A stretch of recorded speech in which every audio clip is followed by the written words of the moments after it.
Hey there, I hope you all are good and doing great. Thank you so much for giving your precious time. Today we are going to discuss about application. In this video you will get some samples of application. We have mentioned 3 samples over here. As you know that different places need different kind of application, so we are giving you some samples of application over here.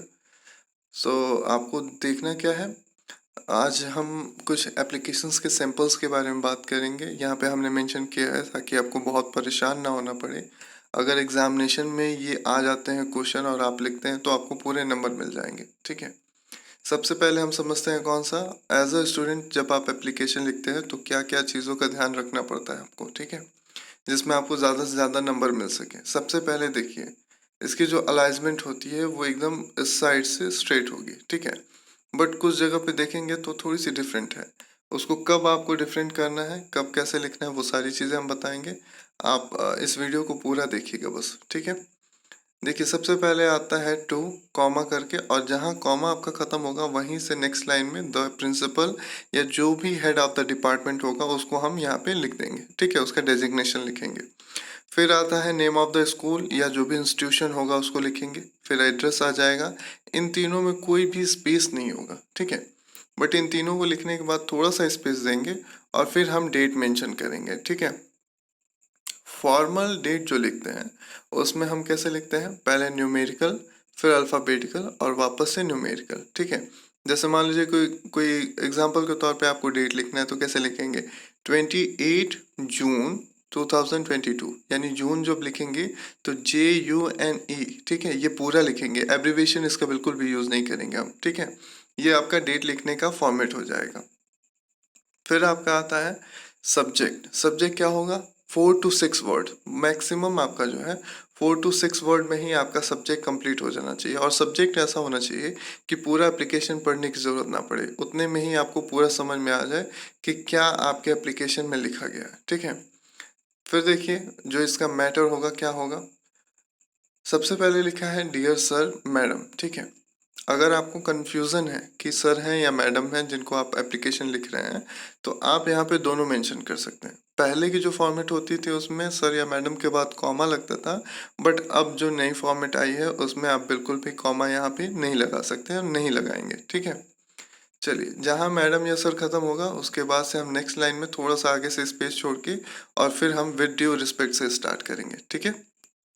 तो हम लिखेंगे with due respect I want to say that I am not in a position to attend the school as I am down due to fever. क्या कह रहा है कि मैं बहुत ही आदर के साथ या बहुत ही विनम्रता के साथ आपसे कहना चाहता हूँ कि मैं इस कंडीशन में नहीं हूँ कि स्कूल आ सकूँ, क्योंकि मेरी तबीयत क्या है, बहुत ज़्यादा ख़राब है। I have been recommended by the doctor that I have to take proper rest for at least. अब यहाँ पे देखेंगे तो डॉक्टर ने उन्हें क्या किया है, रिकमेंड किया हुआ है कि क्या चाहिए उन्हें, बहुत ही ज़्यादा रेस्ट की ज़रूरत है और एक सही ढंग के रेस्ट की ज़रूरत है, ठीक है, आराम की ज़रूरत है। फिर कह रहा है एटलीस्ट कितने दिन की, यहाँ पे इस चीज़ को याद रखिएगा कि इतने दिनों की आपको छुट्टी चाहिए, वो यहाँ आपको मेंशन करना पड़ता है, ठीक है। उसके बाद जब ये चीज़ें ख़त्म हो जाएगी और जब आप उसका रिक्वेस्ट करते हैं, यहाँ तो आपने मैटर बताया कि क्या दिक्कत थी, लास्ट में आप रिक्वेस्ट करते हैं, ठीक है, जो आपका कंक्लूजन होता है वहाँ पे आप लिखेंगे therefore kindly grant me leave for from, उसके बाद कॉमन स्टेट यानी स्टार्टिंग डेट लिखेंगे और कब तक चाहिए एंड डेट जो होगा वो दोनों मेंशन करेंगे, ठीक है। लास्ट में आप लिख लेंगे I will be very thankful to you, और उसमें एक स्पेस छोड़ के फिर लिखेंगे थैंक यू, और उसके जस्ट अपोजिट लिखेंगे योर्स ऑबिडेंटली योर नेम और क्लास एंड सेक्शन, ठीक है। अब देखिए इसमें जानने लायक चीज़ें क्या है कि एक तो आपका पता है कि टू के बाद कॉमा करके जो अलाइनमेंट है वो चेंज हो जाएगी, ठीक है। फिर जो डियर सर मैडम लिखा है उसके बाद से आपकी अलाइनमेंट थोड़ी सी चेंज होगी, और जैसे यहाँ पे जो फॉर्मेट बनाया गया है, जैसे लिखा गया है, आपको बिल्कुल हूबहू वैसे ही लिखना है। वर्ड्स आप थोड़े बहुत चेंज कर सकते हैं बट अलाइनमेंट का आप बिल्कुल ध्यान रखिएगा। अलाइनमेंट पे काफ़ी नंबर्स मिलते हैं, ठीक है, क्योंकि सभी लोग अलाइनमेंट का ध्यान रखते नहीं हैं। अब देखिए आपको एक चीज़ याद रखना है, ठीक है, इसमें बहुत सारी चीज़ें चेंज नहीं होंगी। आपको सिर्फ क्या चेंज करना है, थोड़ा बहुत मैटर चेंज करना है। ये जो मैं लाइन कर रहा हूँ, ठीक है, इसको ध्यान से देखिएगा, ये सिर्फ इतना ही चेंज होगा, ठीक है। अगर आप चाहते हैं तो, अगर आप नहीं चाहेंगे, ठीक है, तो ये भी चेंज नहीं होगा। मैटर कोई भी हो, एप्लीकेशन में आप कुछ भी लिख सकते हैं, ठीक है। अगर ये क्वेश्चन है तो भाई अलग की चीज़ है, बट अगर आप पर्सनली लिख रहे हैं तो आप कुछ भी लिख सकते हैं। ये सेम कॉपी करके पेस्ट कर देंगे तो भी कोई दिक्कत नहीं होगी, ठीक है। अब यहाँ देखिए, जो चीज़ें मैंने अंडरलाइन किया है उसको अगर छोड़ दिया जाए तो बाकी कुछ भी चेंज नहीं होना है। सिर्फ इतना ही आपको याद करना है, बाकी आप रट लेंगे तो आपका काम हो जाएगा, ठीक है। तो ये कौन सा एप्लीकेशन था? ये सिर्फ उन बच्चों के लिए था जो स्कूल जाते हैं, ठीक है, यानी जो स्टूडेंट है उनके लिए ये फॉर्मेट है। नेक्स्ट हम फॉर्मेट देखते हैं, लीव एप्लीकेशन बाय पेरेंट्स। अगर किसी बच्चे की या बच्ची की तबीयत खराब है और उसके गार्जियन जब एप्लीकेशन लिखते हैं तो उसमें थोड़ी सी चीज़ें डिफरेंट हो जाती है। कैसे होंगी वो ध्यान से दीजिए, आप ध्यान से देखिए उसको। सबसे पहले जो ऊपर का फॉर्मेट है वो सेम रहेगा, ठीक है, बट यहाँ पे देखिए थोड़ा सा आपको डिफरेंट चीज़ें देखने को मिलेंगी। यहाँ अगर आप देखेंगे तो यहाँ पे सब्जेक्ट से पहले क्या है, डेट जो है वो मेंशन है। यहाँ डेट दिख रहा है आपको, ये डेट मेंशन है, बट अगर कोई गार्जियन लिखता है तो वहाँ पे डेट नहीं होता है, क्योंकि जब बच्चा लिखता है तो वो करंट डेट पे लिखता है, इसलिए वहाँ पे डेट को मेंशन किया जाता है और वहाँ पे उस पर फोकस होता है थोड़ा सा, ठीक है। बट अगर एक गार्जियन लिखता है तो उसको सबमिट कब करना है ये एप्लीकेशन, ये कोई फिक्स नहीं होता है, ठीक है। उसका कोई कंफर्म नहीं है कि वो कब देगा कब नहीं देगा, तो इसलिए वो कभी डेट को मेंशन नहीं करता, उस पर बहुत ज़्यादा फोकस नहीं होता है। अगर वो चाहे तो नीचे स्क्रॉल करके आप देख सकते हैं, यहाँ पे थैंकिंग यू के बाद आप डेट मेंशन कर सकते हैं, बट ऊपर मेंशन करने की ज़रूरत नहीं पड़ती है एज अ पेरेंट जब आप लिखते हैं तो, ठीक है। चलिए, application to principal for leave, यानी आप प्रिंसिपल को एक एप्लीकेशन लिख रहे हैं किस चीज़ के लिए, छुट्टी के लिए, लीव के लिए, ठीक है। इतना लिखने के बाद आप यहाँ पे फिर स्टार्ट हो जाएंगे। क्या लिखना है आपको, डियर सर मैडम, आपको पता होगा यहाँ कॉमा नहीं लगेगा, ठीक है। With due respect I want to inform you that my child, जो भी नाम होगा, is a student of class, class का नंबर, यानी अगर क्लास 10th में है, 9th में है, 12 में हो, जो भी क्लासेस होगी वहाँ पे मेंशन कर देंगे in your school. Due to, अब यहाँ पे देखिए मैंने एक प्रॉब्लम, एक इश्यूज लिख रखी है, आप चाहें तो उसको चेंज कर सकते हैं, ठीक है, कुछ भी आप लिख सकते हैं, उसमें कोई दिक्कत नहीं है। तो मैंने लिखा है due to some health issues is unable to join the school या एकेडमी, ठीक है। उसकी तबीयत जो है वो ख़राब है, उसको स्वास्थ्य से रिलेटेड कुछ प्रॉब्लम्स है जिसकी वजह से वो स्कूल जो है या एकेडमी जो है वो ज्वाइन नहीं कर सकता है। My whole family is bit disturb and we are not in a condition to send him school. अब ये क्या कह रहा है कि अगर परिवार थोड़ा सा सीरियस नहीं होगा, इसमें वर्ड्स के हिसाब से दिखाए नहीं जाएंगे कि हाँ हम बच्चे को लेके थोड़ा सा परेशान हैं, तब तक ये थोड़ा सा एप्लीकेशन अधूरा रह जाता है, ठीक है। तो एप्लीकेशन में ये चीज़ें लिखनी थोड़ी सी ज़रूरत पड़ जाती हैं यहाँ पे। फिर हम थोड़ा सा स्पेस रखेंगे, बहुत ज़्यादा स्पेस नहीं देना है, यहाँ पे मैंने दे दिया है बट आप मत दीजिएगा उतना, ठीक है। तो आप लिखेंगे देयरफॉर, ठीक है, उसके बाद लिखेंगे I request you to please understand our situation and grant him leave for days, यहाँ पे नंबर मेंशन करेंगे हर एक एप्लीकेशन में कितने दिन की छुट्टी चाहिए और कब से कब तक चाहिए, ये चीज़ें लिखना बहुत ही ज़रूरी है, ठीक है। फिर आप फुल स्टॉप देके वहाँ पे लिखेंगे I assure you that my child will attend the class regularly after recovery, यानी जैसे ही मेरा बच्चा ठीक हो जाएगा वो हमेशा जो है क्लास को अटेंड करेगा, बट फिलहाल में नहीं कर सकता, तो उसके लिए थोड़ा सा आप जो है हेल्प कर दीजिए, ऐसा कहना है उसके गार्जियन का, ठीक है। ये चीज़ आप अपने दिमाग में रखिएगा। देखिए यहाँ पे भी सिर्फ प्रॉब्लम ही चेंज होगा, ऊपर से लेके नीचे तक फॉर्मेट में कुछ भी चेंजेस नहीं होनी है, ठीक है, ये चीज़ याद रखिएगा। यहाँ पे डेट आप मेंशन कर देंगे नीचे। अच्छा देखिएगा, जब एक बच्चा लिखता है तो योर्स ओबिडेंटली लिखता है, ठीक है, उनका आज्ञाकारी होता है, बट आप उनके आज्ञाकारी तो हो नहीं सकते, ठीक है। तो यहाँ पे आप योर्स ट्रूली लिख सकते हैं और या फिर आप सिंसियरली का भी इस्तेमाल कर सकते हैं, या दोनों का इस्तेमाल कर सकते हैं, कोई दिक्कत नहीं होगी, ठीक है। तो आप ज़्यादा से ज़्यादा ट्रूली लिखेंगे तो ज़्यादा बेहतर होगा, ठीक है।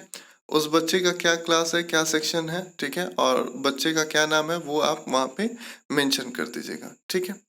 यहाँ पे भी जी हाँ, बच्चों का नाम ही मेंशन करना पड़ता है, क्योंकि जब टीचर जो होता है वो देखता है, या जो प्रिंसिपल होता है वो देखता है कि किस बच्चे का एप्लीकेशन है।